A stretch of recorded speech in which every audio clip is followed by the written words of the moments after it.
Yeah. Okay, so welcome back, everybody. So today we'll demystify the fascinating yet often misunderstood world of spiritual warfare. Now, we're going to explore the concept of Big spiritual ask. warfare. I know, I'm trying here because I already know when people hear spiritual warfare, they go to another realm. But come back, people, check on and come back in. So basically, we're going to explore how spiritual warfare is not just a religious context, people. It's a practice that affects, you may know it or not know it, but it affects a lot of people's relationships, their families, your workplace, your loved ones, your schools, your daily lives. This is why we're doing this show today. It's important. And we're joined by our smart guest, Abby, Okay. who will help us demystify this art. She's going to be shedding light into some of the tools,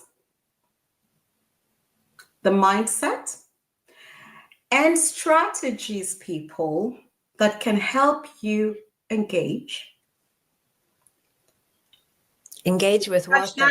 Engage. That are needed, basically, people that are needed to engage with confidence Yeah. and wisdom. And you can only do this when you have the right knowledge. When you know what you're looking at and you know why this is happening, you know the why, the what, the if, and all that good stuff. So let's get into it. Abby, welcome to Sisterhood Smart. Thank you for coming and tell us how you're doing. Well, thank you so much for asking me. And it's a very big topic, this. I feel like I should have a copy of my book beside me just to show you, and I don't have one. This is the workbook that I made to go with the book, which is called Weapons of Mass Protection, Practical Tools for Spiritual Warfare, which is probably why you invited me on. And I have a book as well. I see, can I just find one? If people, are interested in what we talk about and want something in their hand or something beside their bed that they can refer to, then it's an actual book. So just bear with me as I get one. Oh. And I wrote this with my friend Mark Atwood, who some people probably have heard of, some people maybe not.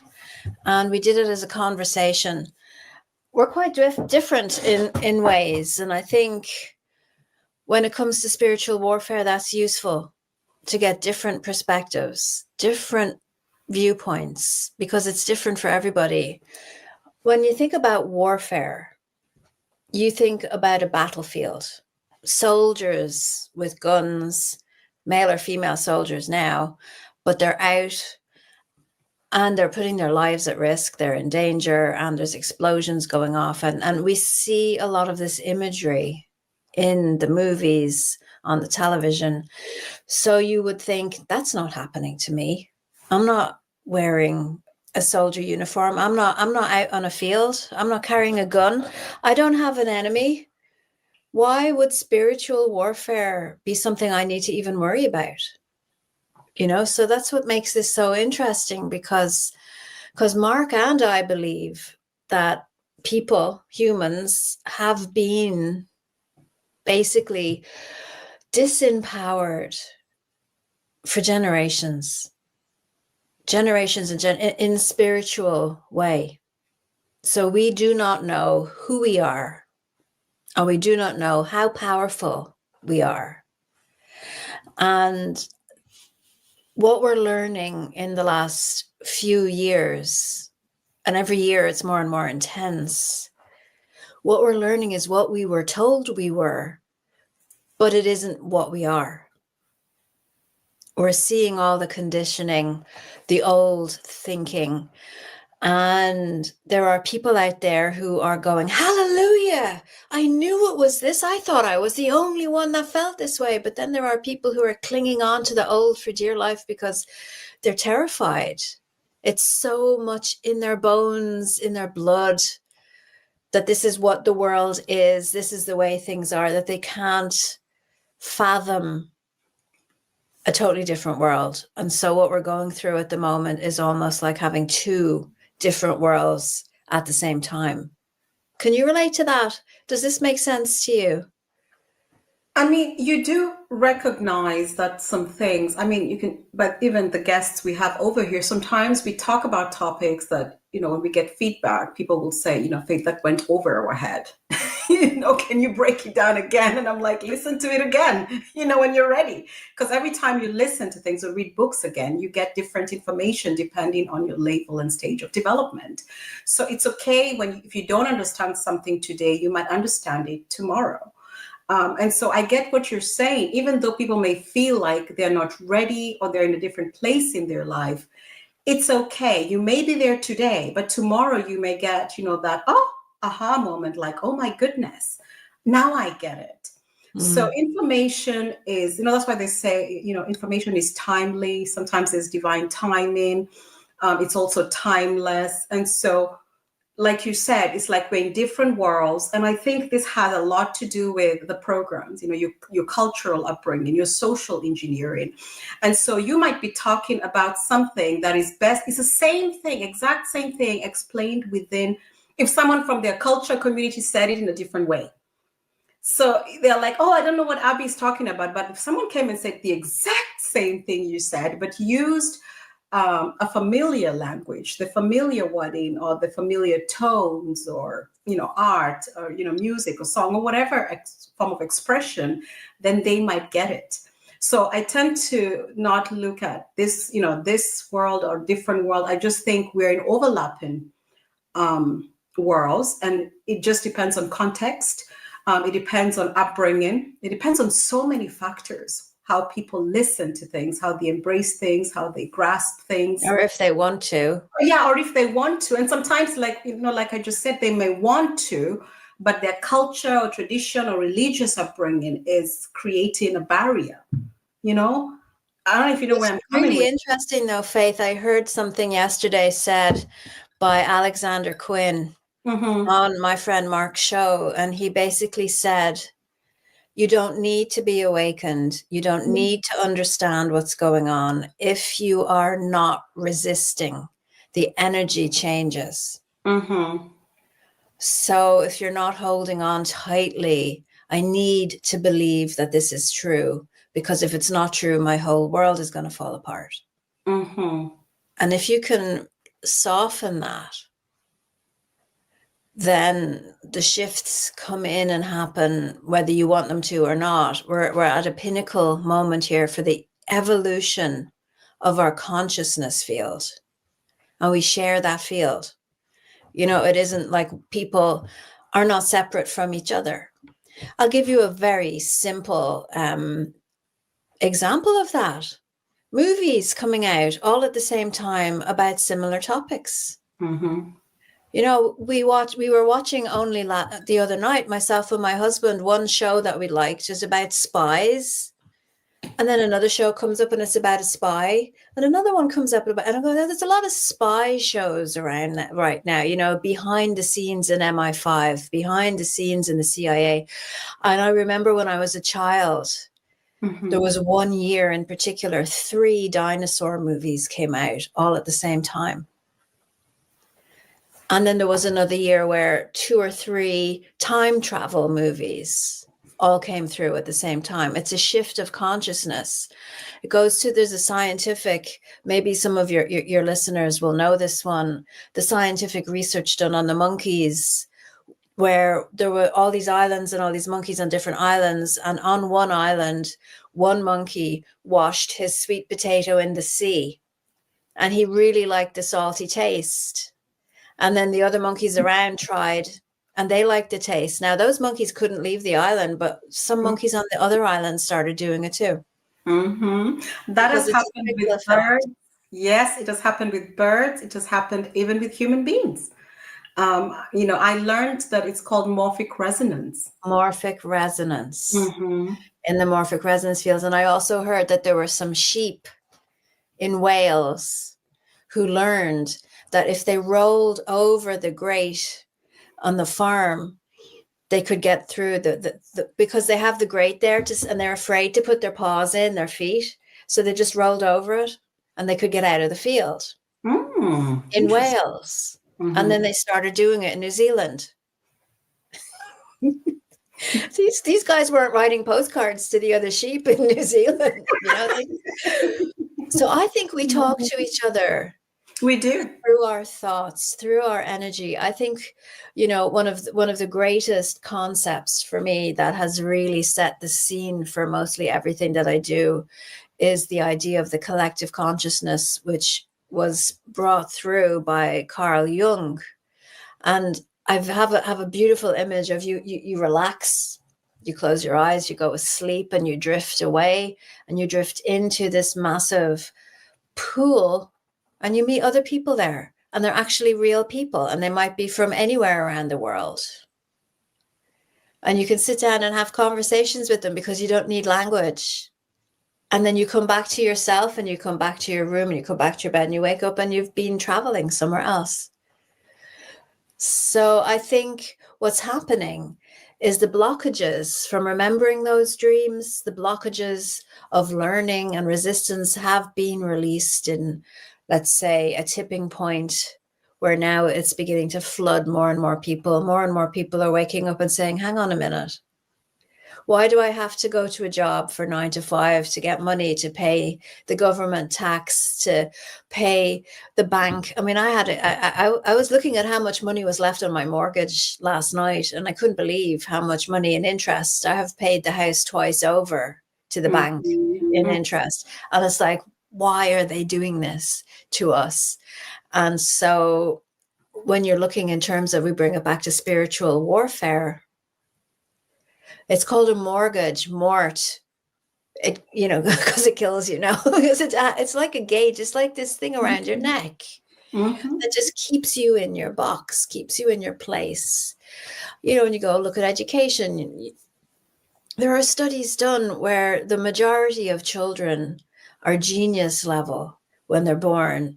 And then when they go into childcare, and they come out and go into even Montessori and school and everything, that the level of genius drops because they're just restricted as to what they can do. They're not given space to grow and dance and play and sing and do art. And I want to be a saxophone player. I want to be a dancer. No, you have to sit down here now and read this book. And the values of society, I think, don't honor the capacity that people are having and their abilities. And then you look at our food. This is all spiritual warfare. You look at our food, you look at the ingredients in food. You know, I think in Europe, I wouldn't say we're lucky, but when you compare, I think there was something done with Fruit Loops, European version versus American version, and there's 10 pages of ingredients in the American version of anything because they throw all these chemicals in. And then you look at the pharmaceutical industry, how it's designed to get you on to medication at a young age and keep you on it all your life. So you're always buying things, you're always putting things in your body. And for me, the body is holistic. You have to look at the whole. And if you're taking medication for one thing, it's going to have a knock-on effect for other things. And it's never, you know, you want to just trust that your body is designed by God and your body knows what it's supposed to do. But if the idea of God and God creating your body and the beauty in the world, if that's not even introduced anymore with families, they lose that connection to God, which is their spirituality, which makes you think that this world that we're living in is all that there is. Again, that's a spiritual warfare act. It's an act of war against us. We are primarily spiritual beings. Where do you learn about spirituality? They don't teach it in the schools. It's not in the curriculum. It's not in university. You know, it's something that, oh, well, they'll figure it out or not, because they don't want us to be empowered and strong and in community. Instead, it's the conditioning, the constant conditioning. You're different to me. I'm different to you. We can't live together. You don't like this guy. I don't like that guy. You know, let's get together and have a fight and we'll never talk to each other again. all of these things to pit us against each other. Together we're stronger, together we're stronger. And I think we're moving into that realization where we have to choose to be together and be aware of everything we're choosing. Yeah, But there's so much misplaced anger and misplaced hate or whatever you want to call it, because yeah, it's ridiculous. Like you said, I don't like this guy or this woman. You don't know them. you don't know them. They haven't done anything to you. And this is what I find so fascinating, because you mentioned something interesting. Your approach to what you define, or the way you're explaining spiritual warfare. People think it's just some religious stuff and people shouting and screaming and doing things in the church, but it's a lot of things. It's in your mortgage. It's in your food. Nobody thinks not. Well, let me not say nobody, but a lot Well, of I people. think the churches are part of it. I think the churches are part of it. The fact that the church says you cannot talk directly to God, you need to have the priest do that for you. So you're small and we're big. Look at the size of a cathedral, Faith. When you walk into a cathedral, they are deliberately designed to make you feel small. Mm-hmm. And here's God, and this is the house of God, and God is big, and God is intimidating, and you're tiny, and you need to talk to the priest. And it's treating adults like children when they need to come into their adulthood.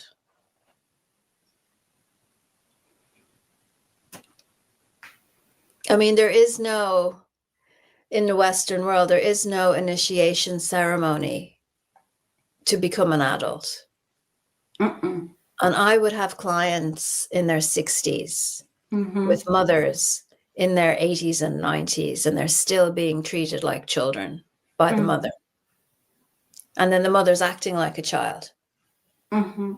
And when you have that mentality, you don't take responsibility for your life. That word responsibility is terrifying to so many people. And those are the people that are clinging on because they want the government to tell them what to do, and they want the doctors to tell them what to do. And they're terrified to make their own decisions because they've never stepped fully into adulthood to take responsibility, to have that initiation. That's a spiritual thing. Mm-hmm. That's a lot you've said. I mean, when you mentioned, waiting for the government to tell you, how Scandinavia runs and operates. You know how Europe works. So this is a really interesting concept that you're laying down here as a foundation for spiritual warfare, because a lot of people do not think about it like this, Abby. I'm telling you, they think about it as, oh, I'm being attacked by some, and that's it.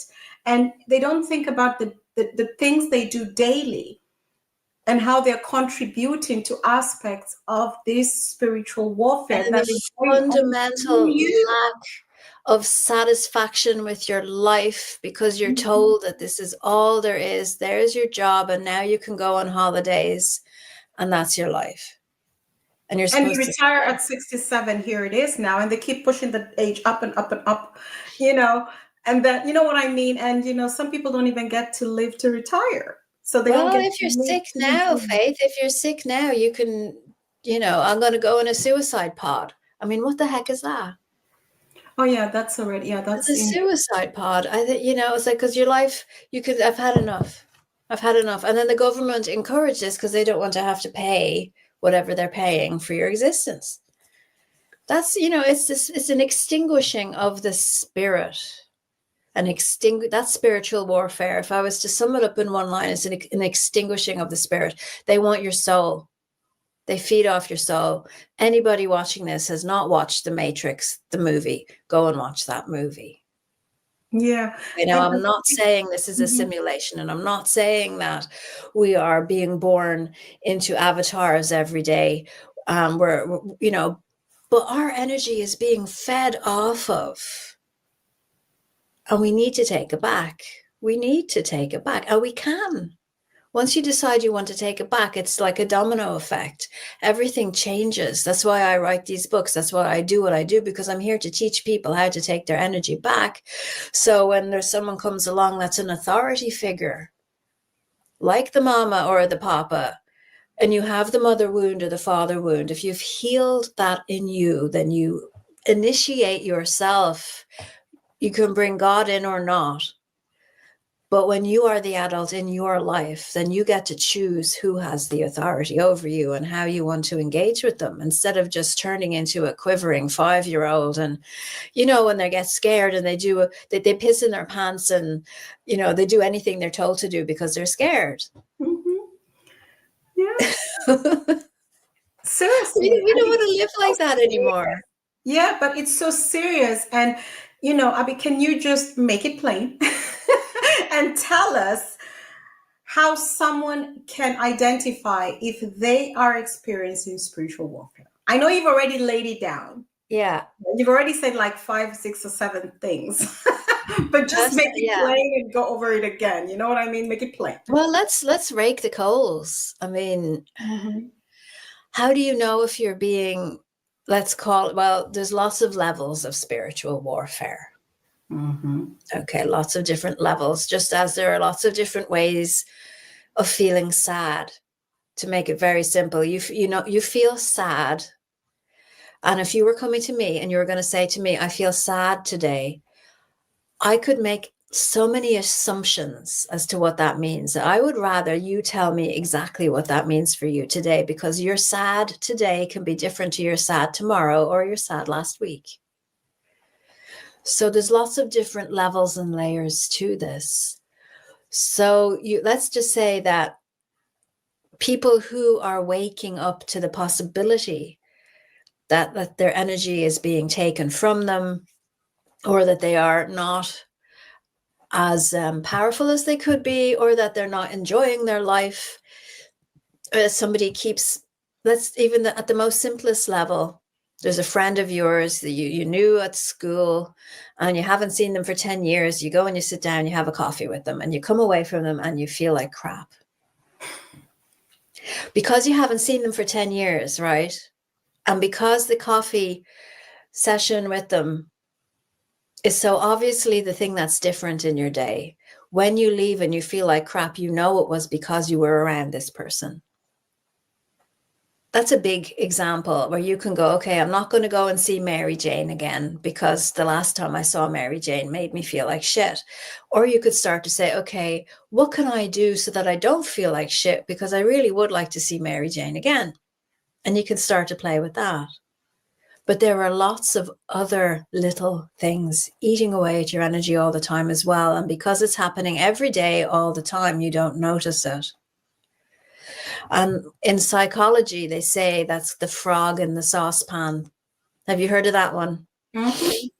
So you have the frog in the saucepan and you turn up the heat little bit, little bit, little bit, little bit. Whereas if there's a frog in the saucepan boiling, it'll jump right out. So how do you know you're under spiritual attack? First thing really you must do is get to know yourself.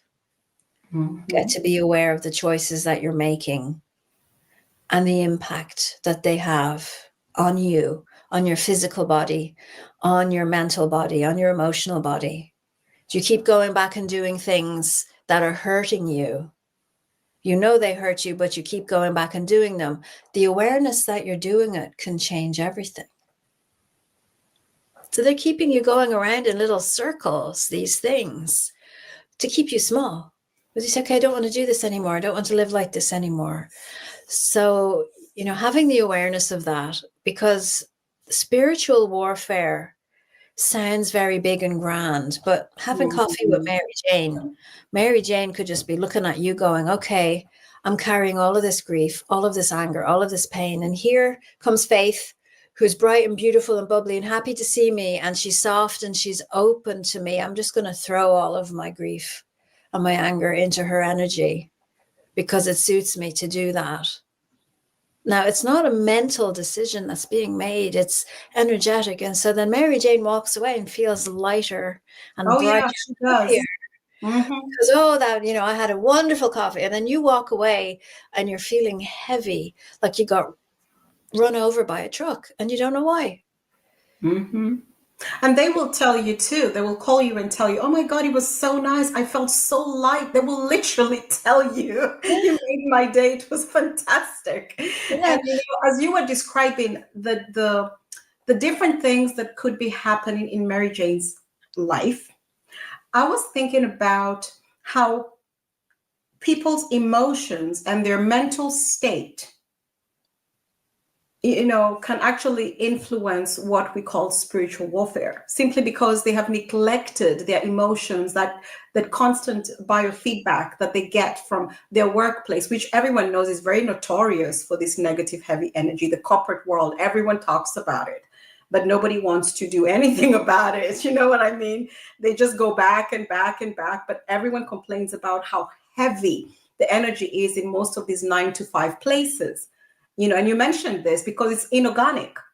Yeah. Human beings are not built for this kind of environment, and everyone is Yeah. not listening to the biofeedback. But walk us through how the role of our emotions and the mental state, and how this impacts spiritual warfare, and what people can do about it to mitigate. Well, I mean, when we were talking earlier about governments and institutions and organizations, I think if people want to start somewhere, they have to start with the people that surround them. Because as you know, if you take a little piece of energy back, then that's a piece of your energy that you didn't have 5 minutes ago. And then you take another little piece back, and another one, and another one, and another one, and then you get stronger. Then you have to learn how to keep it with you. So if Mary Jane is in, you know, the canteen at work, she happens to work with you, and you go by and she takes your energy straight away, you need to have that awareness so that you build up your muscles. So I have exercises in the book. I'll show you the cover again, because everybody's different. So people might need different ways of doing things, you know. And what I've found is the inner child can be very much to blame, because your inner child is you as a child not getting the love that you wanted. And whether we like it or not, I mean, I'm a parent, I've got 4 children, and I'm sure that my children have inner child stuff, even though I've done my best with them. Everybody has an aspect of them that didn't get what they wanted as a child, that would do anything to get that. And so your inner child could just be giving all of your energy away for approval, for to be liked, to belong. I want to be in Mary Jane's gang, so I'll give away all my energy to be, you know, so all this kind of so I'm hoping this is for teenagers, not for seasoned women. But you have to have a relationship with yourself where you can sit down with all the parts of you, and that's knowing that you are of many parts, to say which part of me needs to continuously give away pieces of my energy, because I want to talk to that part of me and tell her that she doesn't need to do that anymore. I'm keeping my energy with me. You know, so that could be you, let's say at 3 years old, at 5 years old. And when the 5-year-old learns, doesn't necessarily mean the 14-year-old has learned. You have to work with all of the pieces of you.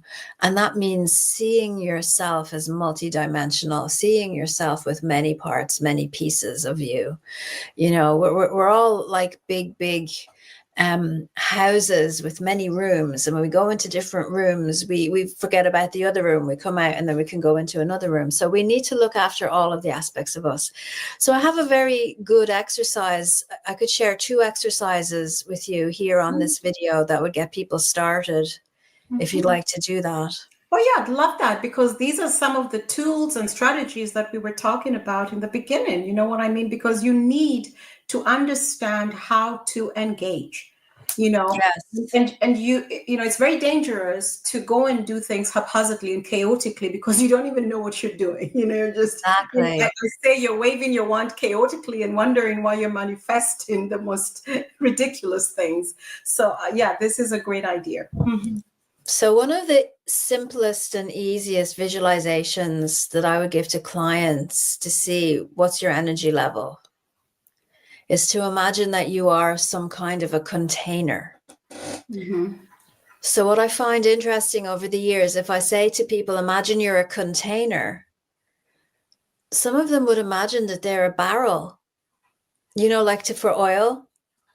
Some of them would imagine they're just a cup or a mug. Some of them would imagine a beautiful Waterford crystal vase. So how you see yourself as a container is a reflection of your self-worth. Ooh. So I would upgrade people's ideas of, you're not a can of 7 Up or Coke or Pepsi. You're not a can at all. You are a beautiful vase. Start to think of yourself as a beautiful vase. So then when you realize, okay, I'm getting used to the idea that maybe I'm a container and inside that container is my energy. And am I full or am I empty? Am I half full? Like the car with the petrol tank. So just to sit with that and go, okay, my energy levels are quite low right now. Mm-hmm. So just to know that means, why am I so tired? Why do I keep looking for coffee and snacks? Why don't I want to talk to? Because your energy levels are low. And if you know what your energy levels are, then you will choose accordingly to fill yourself up again. But before you can fill yourself up, you need to check for cracks and holes in the container. Mm-hmm. So poor old Mary Jane's getting a right kicking today. But Mary Jane knows that she can come around behind you and hook in like a vacuum cleaner and suck your energy out from behind because you're not looking at what she's doing. Now, as much as we love Mary Jane, this is very common for mother and daughter relationships. Oh, really? Yeah, where the mother hooks in. Now, if your body is the container, the mother would hook in around the lower back, around the spine, or on the hip to drain the energy out of the daughter. No way. This is spiritual Abby. warfare. That's called a psychic attack, where we have psychic attacks between two people. And then spiritual warfare is more general. I would say that the warfare is like general against everybody, but then a psychic attack can be a deliberate psychic attack between two people, or it can be a not deliberate one and just as a result of a pattern like a mother-daughter relationship where the mother's always leaning on the daughter and that's where she's pulling from. And what's so interesting about this, Faith, is that people get physical symptoms connecting to these patterns. So you could end up always having a pain in your hip and you don't know why. And then as soon as you realize, oh, my mother is pulling from my energy, from my hip, you do spiritual work to cut the cords, it's called. And this needs to be done many times before your body learns that it's safe to not always be giving your energy to your mom because some part of you, your inner child, thinks she needs it to live. I don't want my mom to be sick. I don't want to hurt my mom. If she thinks she needs to take from me, I'll give it to her because I want her to love me. You see, this all links back to what I said earlier, where you sit down with the inner child and say, Mom is an adult now and I'm an adult now, and we make our choices in life and she has to learn how to live on her own 2 feet. There's that initiation process where she's not taking responsibility. So we come back to the container. Your imagination is the most powerful tool that you have. And you must do this slowly. Everything is in such a rush these days, and that's deliberate. If you bring it down, I'm a container, walking around yourself, putting your hand on the container, saying, smoothing over the cracks and joins so that it becomes healed and beautiful. And then maybe the texture will change, like an upgrade, like a terracotta pot turning into glass and then turning into crystal. It's like the more time you spend on this container, and that's an upgrade. That's part of our evolution as spiritual beings, where the containers that we are changing shape, getting bigger, getting more holographic. But we don't need to go into that stuff. So when you look at your energy levels, if you take your energy back from something and now your container is healed and strong, you will have that energy, right? It won't be taken from you again. And this again is practice. So everybody who's been watching, who's been listening up to this point has been doing it with me, because that's kind of a gift that I have, is that I draw you into what I'm saying and I make you visualize it as I'm saying it. And so you are healing it as I'm talking. You're healing your containers. And if you like doing this, you can come back and watch the video again Fast forward to where we started the exercise, but watching the video again will deepen the practice until you're able to do it yourself. And you do need to have someone hold that space for you. So you have your container and you've healed your container, and you can also climb inside the container with your hands. Visualize yourself smoothing it from the inside and the outside so that it's perfectly smooth and there's no cracks and there's no lumps or bumps and it's clear. And then you become the container. And then you say, okay, where's my energy? I'm calling my energy back to me.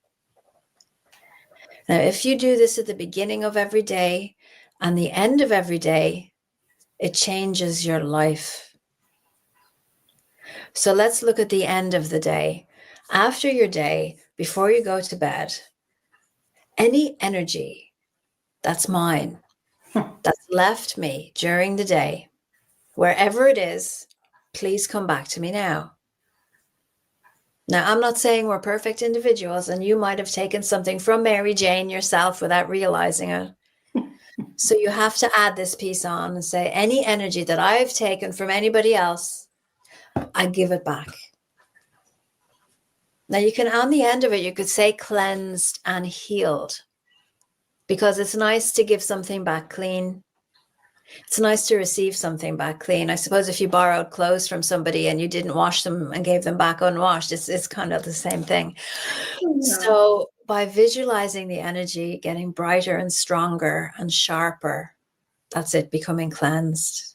So you say, oh, look, here's a piece of Mary Jane's energy. Now you're using your imagination, you're playing with this, and you say, there you go, send it back. There she is. Oh, I feel suddenly better now, and I don't know why. It's palpable. You feel these pieces of your energy coming back, and you go, I feel much more like myself now. And then you have to really come into focus with how you feel when your container is full. And then you start realizing when it's not full.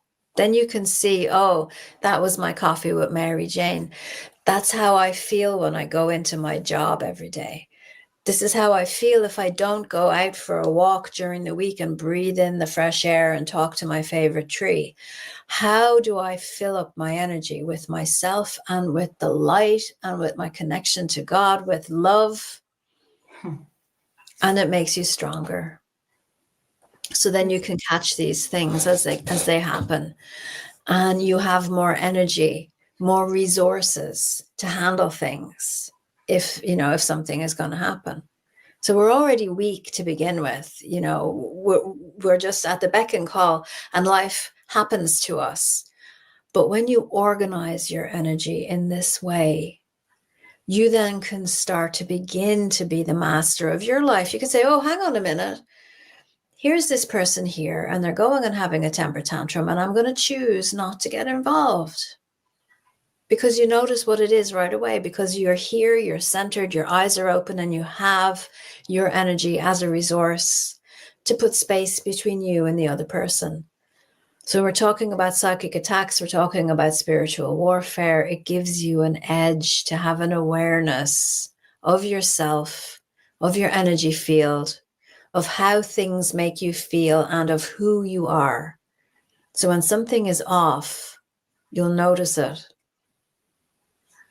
Does that make sense? Shall I keep going? It makes a whole lot of sense, but I want you to touch a little bit more on how people collect this energy, because you talked about the coffee shop meeting with Mary Jane, and she came with a certain imprint and offloaded, and then the energy was transferred. Now I'm just visualizing all the people we interact with in a day.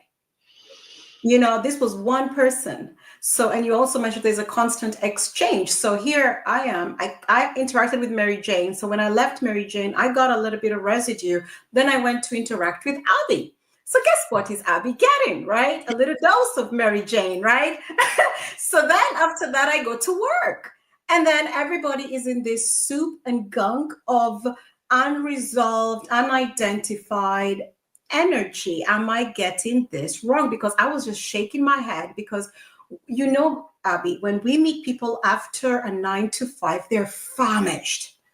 They're like, I'm just exhausted. And I'm like, was it a busy day? They're like, actually, no. These are the things that make me think about a lot of things, Abby. When I ask people, also Oh, like, I love the questions you're asking. I really yeah, do. Abby, yeah, So let's helpful. go a little bit into this because even when So I'm, let's go a little bit yeah, into but I this. want to add one that you should address as well because this is also so important for families. Yeah. Even when I talk to couples, and they'll be telling me, people tell me a lot of things like, Faye, this happened, me and my partner, we're fighting. I'm like, what are you fighting about? She's like, I don't even know. And I'm like, are you serious? She's like, it's just always small stuff, but it's piling up and it's getting on my nerves. Yeah. But this gets me thinking, you really don't know what you're fighting about, but it's little things that are creating bigger things and accumulating, but you still don't know what it is. So just touch on these two things because I think we have to help families as well. Well, okay. Well, let's stick with the imagery that we're already using because it Mm-hmm. makes it easier to progress it a little bit further. Mm-hmm. So we have you as a container. We Mm-hmm. have you shifting from, let's say, a terracotta pot into a crystal vase. You've done that with me today. Tomorrow, you might go back to a terracotta pot. You have to continually upgrade how you see yourself and your value of yourself in order to choose what level of agitation and interaction you're going to have with the rest of the world. I'm not going to put up with this crap. I don't need to put up with this crap. Or I'm just a humble terracotta pot and everybody can throw all their crap into me. There's the thing. Inside this container of you is energy, right? But energy has frequency. So now we have to look at the frequency of the energy that is you. So if you're carrying a lot of grief, because you've had a lot of bereavement and many people are having lots of loss and grief, you're carrying the frequency of grief in your field, in your container. If you've had a life filled with grief, it's possible that that frequency has solidified somewhat and is lodged in your body. And then we look at attraction and repulsion. Like attracts like. So go back to Pearl, Mary Jane. Mary Jane, her dog died or something, right? But you have this huge grief because of a family thing that you've been carrying for years. It's solid in you. So when you're sitting with Mary Jane, she can throw her grief at you because you still have that grief in you. And it just attracts it like the oyster, the little pearl, and it just gets bigger and bigger and bigger. It pulls it out and keeps it there because you're used to carrying grief. You have not given yourself permission to not carry grief. Grief has become a part of you instead of it being something you experience. You recognize yourself because you're always grieving. You identify yourself as somebody who's always sad and heavy. So you don't even notice sometimes if more of these layers of this pearl get bigger and heavier because you're just drawing it in. So it might not be technically that Mary Jane threw all her grief at you deliberately. It could be that you were magnetized to draw it into yourself. This is why you need to understand yourself and realize what you're doing. So you come and see me after seeing Mary Jane. I've released that grief. I have given myself permission to be joyful. I'm not waiting for all of these other people to be well and happy and good before I'm well and happy and good, because as a frequency, I'm sending it out there to lift everybody because that's beneficial. So when you come to me carrying Mary Jane's grief, I don't pick it up from you. I can see that you have it. I can honor how you're feeling. And because we can have a talk about energy, I can say, I see you're carrying a lot of grief. Why don't you just let that shit go? Just release it. I can send you a blast of a higher frequency. This is what healers do. I'll send you a blast of a higher frequency that will melt away that grief. But if you don't give yourself permission to not carry it, then it'll come back in some way, shape, or form. So why do couples always fight about small things? It's because they have very low resources in their container. They've been spending all of their energy on everything else. And then the quality of the energy that they do have is filled with emotion. So one little thing can set them over the edge because there's no buoyancy, there's no vitality, and these are words that we hardly ever hear in our language spoken. Thrive. Are you thriving? Do you have vitality? It's something I've always recognized, that there are no real solid examples of healed people that we could emulate. It's all, everybody's always feeling sick. All of the talk is always about going to the doctor or mental health. When I say, how's your mental health? Mental health can also mean I'm really happy today. But Thank people always you. assume, that there's something wrong. Mm-hmm. And we use such, like the amount of emotions that we express is so limited. It's like 5 or 6, but there are thousands of emotions that can be expressed, and all of them need to be expressed as well. You know, Yes. I don't know about you, Abby, but I have seen righteous anger move mountains. You know, I have Oh seen yeah, I wanted to show you. I know it's in the and workbook. they did it. So anger, they say, don't be angry. And when you were saying that, people will just say, I'm not dealing with that. And, you know, I don't want to deal with it. Do you see this? Those are all the This is emotions. a wheel of emotions. Now it's in black and white because I wanted to make this affordable, so I didn't print Yeah, it in I know. color. But this is a little bit about emotions to get people. I mean, this workbook is ideal for people to start to recognize, how do I feel? Am I not giving myself permission to be happy? You know, you can open it to any page. Which emotions are one you never allow yourself to feel? But Do you that's another remember thing, ever feeling them Abby. before? Yeah, some emotions are shunned. You should never express it. You should never dare to express it. So I then you know. express it in the most in the worst way possible, manifesting as disease or illness or poor health. You know, and I think that we should grow up and, you know, show some maturity in the expression of emotions. Well, You here's perfect example of spiritual warfare. mm-hmm. Non-judgmental, unconditional love. You're not allowed to be angry. That's all the new age values. No, I don't. And I all of disagree. them are unhealthy as hell. They can make you seriously sick. You are allowed to be angry. You should be judging things. You need to judge if it's safe for you. You need to do your judgment. Mary Jane is going to take my energy, so I'm judging what I need to do so I can be safe around her. Yeah, and you expressing the grief to the person who came to you with grief imprints and energy, that was a judgment you made. I recognize you have some grief going on here, and I'm going to express it. But in a lot of environments, that would be considered rude. The way you said, you have this grief that you're bringing onto me, and, you know, you need to deal with that stuff. You know, Well, you see, that's not what people great. think is rude is a big part of the problem. And we didn't mention Exactly. being politically correct, but that has caused huge amount of damage because it means that people are too afraid to speak how they feel in case they insult or hurt the other person. You know, and people will cut their arm off to keep the other person happy. That feeds back into the inner child pattern of the peacemaker, particularly around parents who are fighting all the time. So all of these patterns and all of these systems, so that would be at the level of general spiritual warfare, where they're perpetuating the disempowered child who just wants a bit of peace. I just want peace. I'll do anything just to get peace. I'll say yes to you if you leave me alone, even though I don't want to do what you're asking me to do. Yeah, but I think there are two things that happen when people are expressing themselves authentically, you know, without the filters. I think there is the listener who needs to have the maturity to comprehend and not use their filters.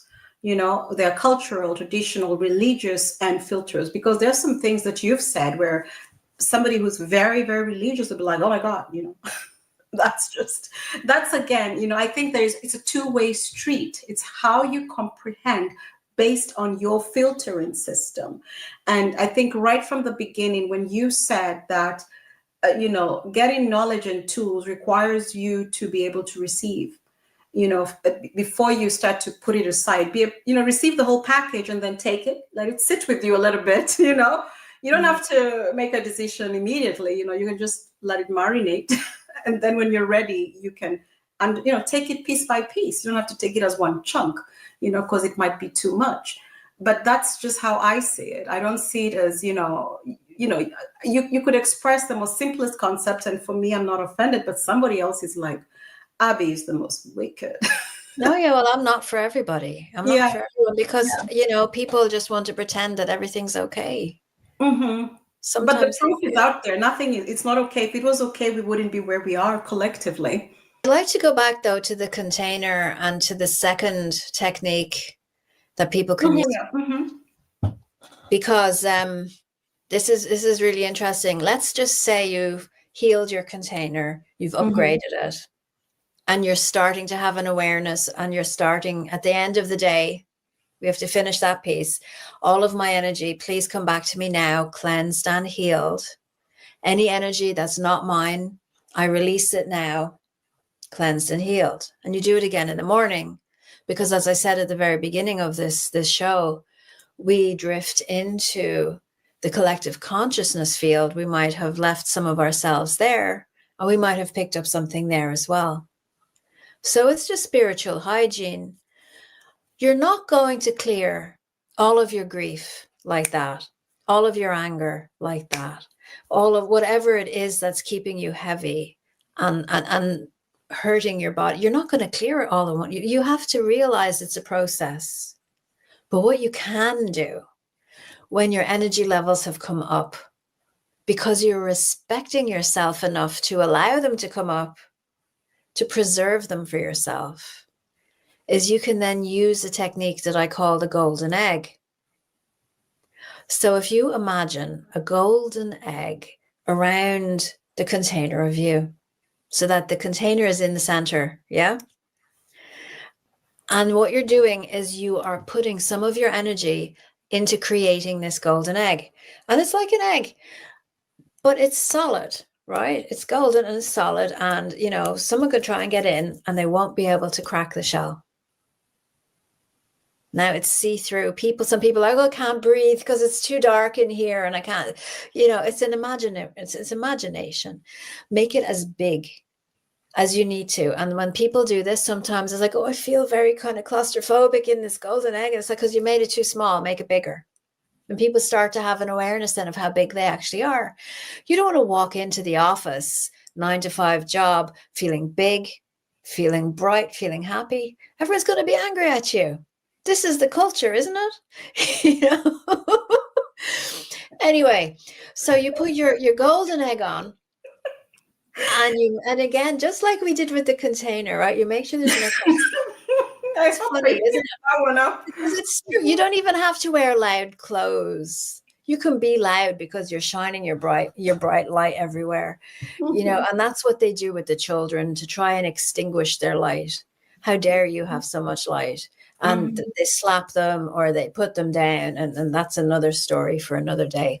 But anyway, so you put your golden egg around you, and then you can be in the office and everything slides off.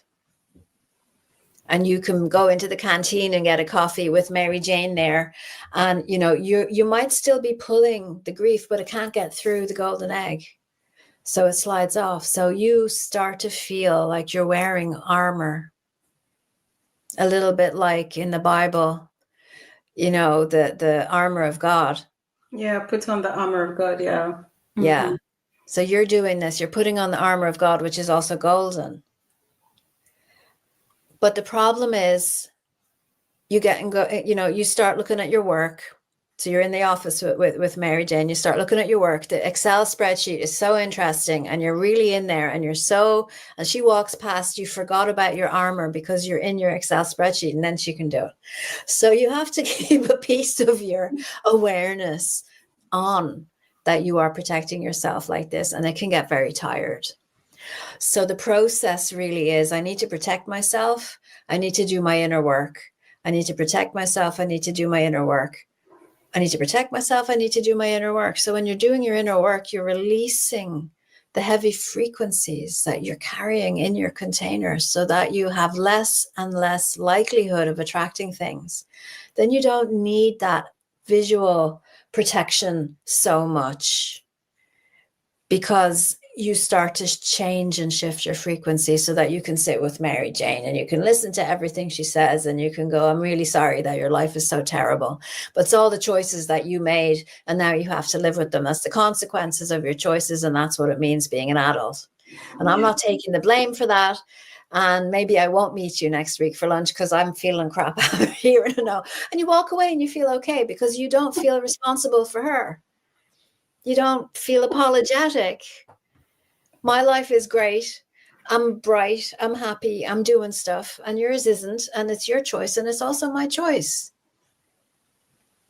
I'm laughing because I know many people are not, they're not even going to do that because they're just so like, people are afraid of me. Exactly. They're like, I need to have some friends. People have a very unhealthy concept of friendship. They think friendship is all about venting and talking about problems. I'm like, that is not friendship. No, well, you see, I think as you get older, you have fewer and fewer real friends. So I was laughing over here because I'm just like, they're just like, oh my God, what is Abby setting me up for? Confidence. Well, anybody who's after watching this show now is going to go out and have coffee with somebody. They're all going to be thinking, don't give me your grief. I don't want it. I don't want your anger. I don't want it. Yeah, you better not dare mention anything negative going on in your life. That's but you see, you can be too hesitant. You can be too afraid of life. And we're here to live. We're here to engage with each other. We're here to have relationships where we relate. That's what a relationship is. Yeah. We connect to each other. We change each other just by being in each other's presence. And if you're going to deny yourself that, then you're denying a huge part of your life. And you learn from these experiences and grow from them. So you grow how your container can get bigger. You can have more energy. You can start teaching other people about this too. I mean, that's why I wrote my books, to show people that they have the power to do this. It's very simple. It's very simple. Now, I just want to, again, come back to the idea of spiritual warfare, because it's not as simple and cut and dry as what we've just been saying. And there are other examples of psychic attacks that we didn't even get into, entities and things like that. And I don't think that this is the conversation maybe for that, but it's all in the book if people want to know more.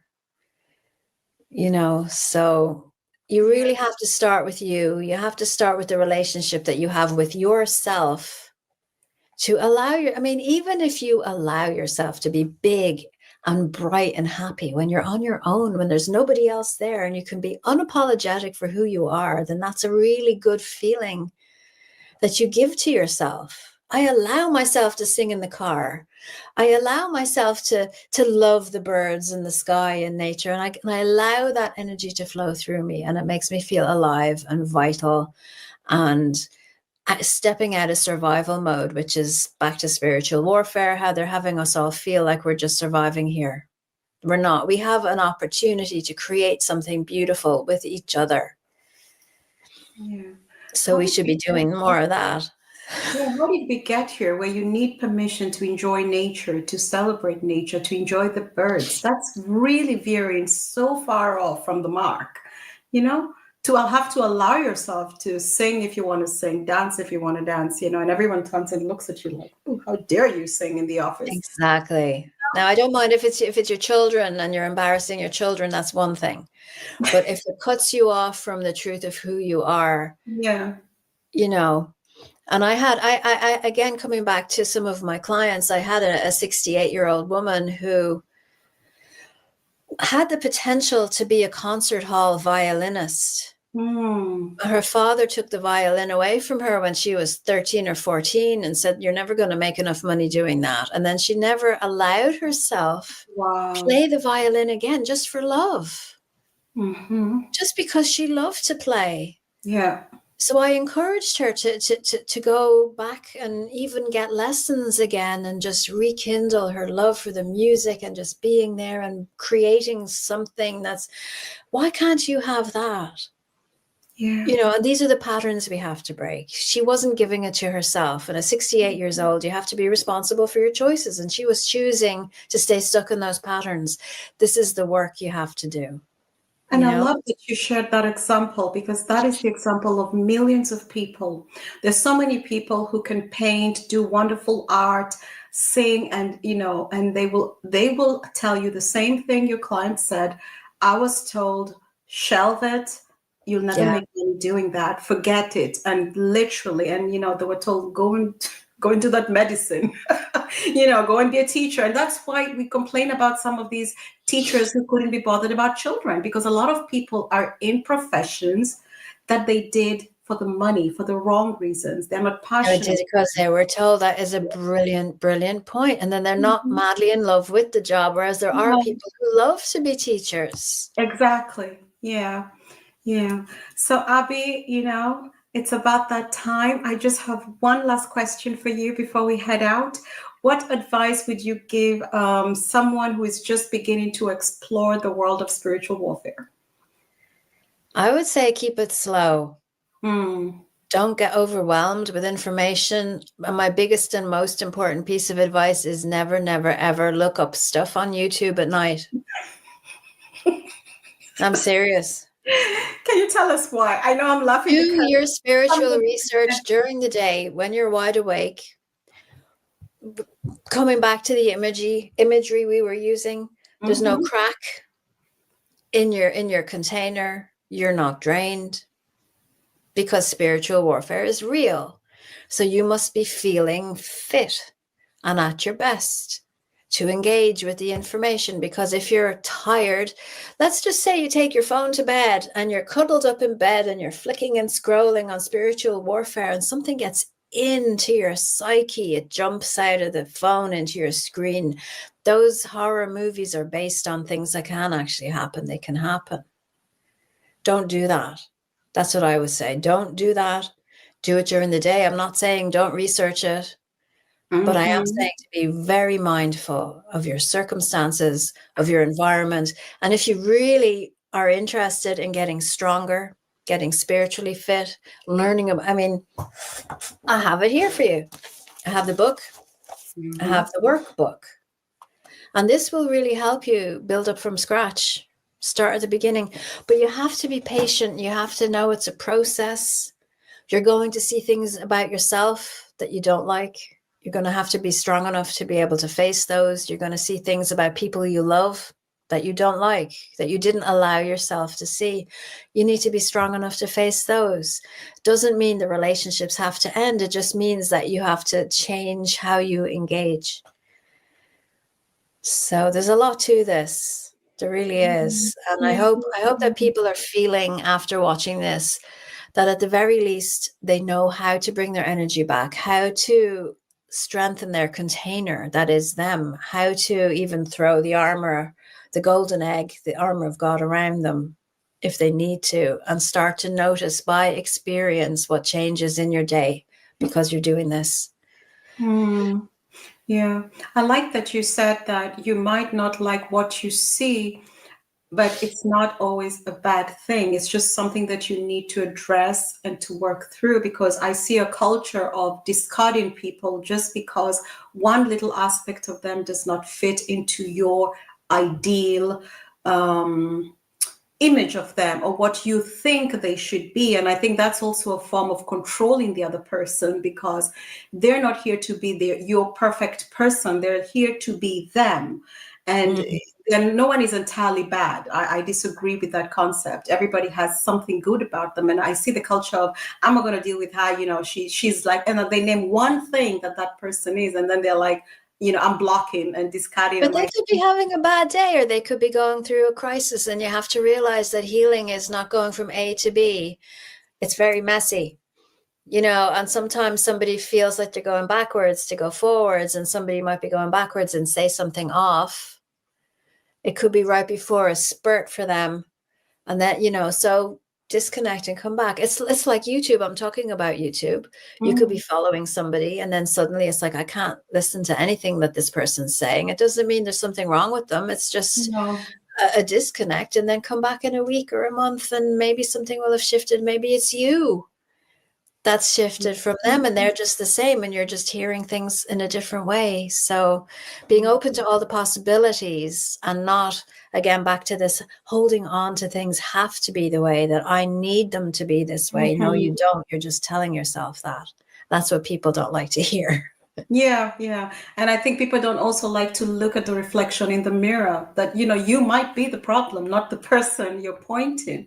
And I want to thank you, Abby, for coming on today and for sharing this knowledge, because I think it is so important, and I hope that people received it in the way that it was intended, and, the reason why I emphasize not discarding people is we don't live as an island, and, we need each other. You didn't build your own house. You don't grow everything in your house. Like the person you may not like maybe is building the house that you live in. So we have to have some kind of level of acceptance.